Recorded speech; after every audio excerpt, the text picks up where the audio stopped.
Tiles, sponsors of the ITV1 National Weather.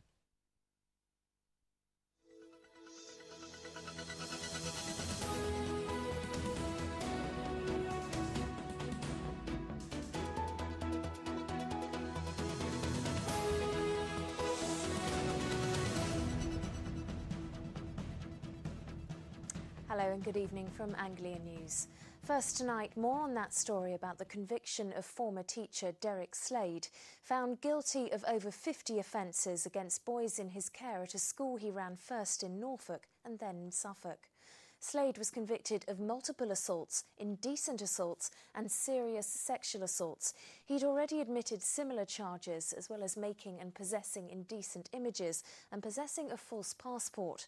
The offences took place 30 years ago at St George's School in Wicklewood in Norfolk, which later moved to Great Finborough in Suffolk. One of his former colleagues told Anglia News he'd raised concerns about Slade while at the school. People had an idea that things weren't right, and clearly there were teachers resigning, there were other staff leaving because they objected to the regime. I think it's very hard to realise the full extent of certainly sexual behaviour of this kind, because paedophiles are extremely good at covering up their tracks, and clearly Derek Slade was engaged in some very devious behaviour. A man from Essex has been arrested by police investigating 4 armed raids on the same village post office in Suffolk. The robberies at Capel St Mary near Ipswich have all happened since December 2008, 2 of them taking place in the space of a week earlier this year. Detectives are now questioning a 43-year-old man from Manningtree. Next tonight, is it a lasting Olympic legacy or the loss of a town's green heart? That's the question being asked about Basildon's new sporting village, funded by the sale of council playing fields. The region's economy stands to make around £600 million from the 2012 Games. But does Basildon have its Olympic priorities right? Matthew Hudson's been finding out. This could be the last generation of children to use the playing fields at Kent View Road. Basildon Council is selling most of it off for development. Nearly 100 new houses could soon stand here. Local people are furious about the decision. We've got no objection to the sporting village. It is the way it's been funding which is the prime thing that we are against. We think it's totally wrong of the council to take people's area, take people's open space in this particular way. The council's also selling large parts of other playing fields it owns, including this one at Pound Lane. The money will cover 2/3 of the cost of Basildon's brand new £36 million sport and leisure village. It's currently being built in the town's Gloucester Park and is due to open next April. The council hopes it will be used by international teams to acclimatise in the run-up to the 2012 Olympics. But it insists local people will be the main beneficiaries. People do say that it will be unaffordable, it's for the elite athlete. The price of a swim here for a child will be £1.80, exactly the same price as our swimming prices in our little pools further around the district. So it will not be unaffordable. The 2012 Olympics should leave Basildon with a legacy of state-of-the-art sports facilities. That really isn't in dispute. But whether it will be enough to compensate local communities for the loss of areas they've played sports on, walked dogs on and simply enjoyed for generations remains to be seen. Matthew Hudson, Anglia News in Basildon. Now, it's a ceremony that's taken place off our coast for more than 450 years. But today, the official opening of the oyster fisheries at East Mersea in Essex took place on dry land rather than on a boat off Mersea Island. And all because the mayor suffers from seasickness. Lorna Ramsey reports. Oh, yay!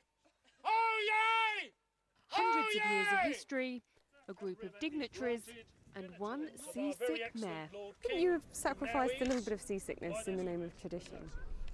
I offered to step down twice, and it isn't just a question of a little bit of seasickness. I have never ever been sick at sea.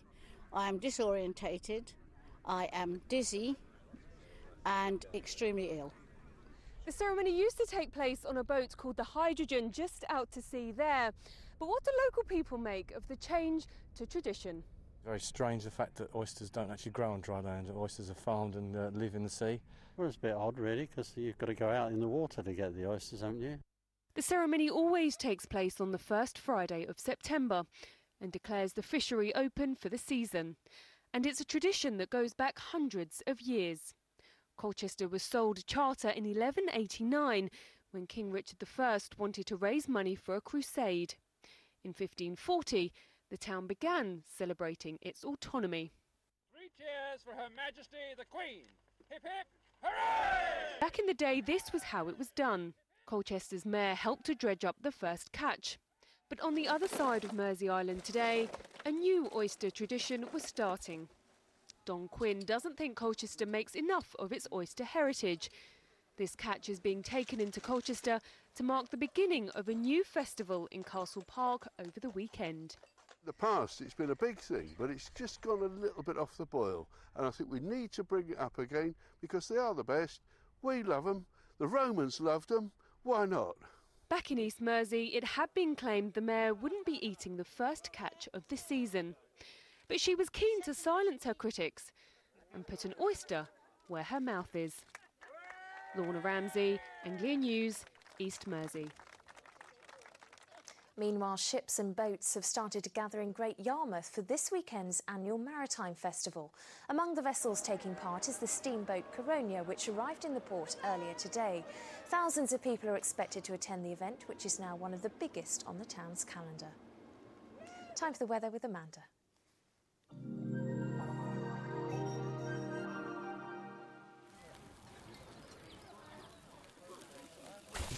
Whatever the weather, enjoy it with Anglian Home Improvements, sponsors of Anglia Weather. Good evening. So as we head overnight, it is staying dry with clear skies. Not too chilly either, with an overnight low there of around 9 degrees Celsius. So that means it's a lovely start to the day tomorrow. I think many of you waking up to blue skies and lots of sunshine in the morning. Staying that way for the bulk of the afternoon. However, as we go into